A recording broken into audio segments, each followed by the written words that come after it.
আজ আমি আপনাদের সঙ্গে শেয়ার করব এক অনন্য সুন্দর জায়গার গল্প, পানিহাটা। পানিহাটার এই প্রাকৃতিক সৌন্দর্যটাকে দেখবেন খুবই শান্ত আর মনোমুগ্ধকর। দূরে দাঁড়িয়ে থাকা বড় বড় পাহাড় এবং ইন্ডিয়ার গ্রাম দেখানোর চেষ্টা করব এই পানিহাটার লুকিয়ে থাকা সৌন্দর্য।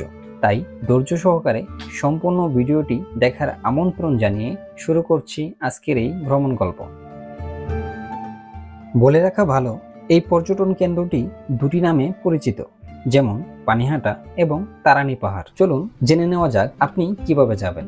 ঢাকা থেকে শেরপুর জেলা শহরে না এসে নকলা উপজেলা থেকে নালিতাবাড়ি হয়ে পানিহাটা বা তারানি পাহাড় যাওয়ার বেশ সুবিধাজনক। শেরপুর থেকে 21 কিলোমিটার এবং নালিতাবাড়ি উপজেলা থেকে প্রায় 13 কিলোমিটার দূরে পানিহাটা বা তারানি পাহাড়ের অবস্থান। নালিতাবাড়ি গড়কান্দা চৌরাস্তা মোড় থেকে নাকুগাঁও স্থলবন্দরের কাছাকাছি গিয়ে পূর্ব দিকে মোড় নিয়ে ভোগাই ব্রিজ পার দিতে হবে। এরপর পূর্ব দিকে থেকে 3 কিলোমিটার এগিয়ে চায়না মোড় থেকে উত্তরের রাস্তা ধরে মাত্র 1 কিলোমিটার পথ পাড়ি দিলেই পানিহাটা বা তারানি পাহাড়ের মূল পয়েন্টে যেতে পারবেন।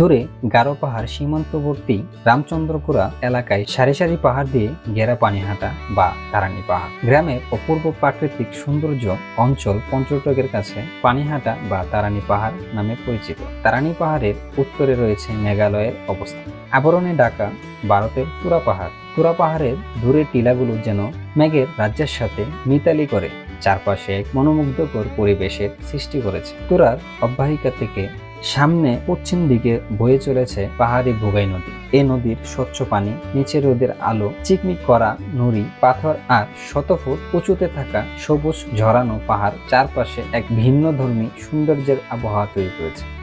তুরা নদীর পাশে আরও আছে খ্রিস্টানদের উপাসনালয়, ছোট একটি চিকিৎসা কেন্দ্র, বিদ্যালয় ও শিক্ষার্থীদের থাকার জন্য আবাসিক হোস্টেল। প্রকৃতির সান্নিধ্য পাওয়ার পাশাপাশি মেঘ ও পাহাড়ের অপরূপ সৌন্দর্য দেখার জন্য প্রতি বছর দূর দূরান্ত থেকে অসংখ্য প্রকৃতিপ্রেমী পর্যটকরা এই জায়গা ঘুরতে আসেন। আসলে পাহাড় ট্রেকিং করা খুব কষ্টসাধ্য ব্যাপার, অনেক কষ্ট হচ্ছে।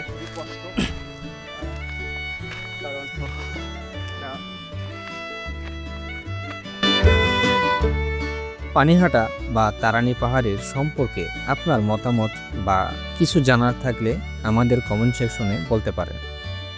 আজকের ভিডিও এই পর্যন্তই, দেখা হচ্ছে নতুন কোনো ভিডিওতে। ততক্ষণ পর্যন্ত ভালো থাকুন, সুস্থ থাকুন। আল্লাহ হাফেজ।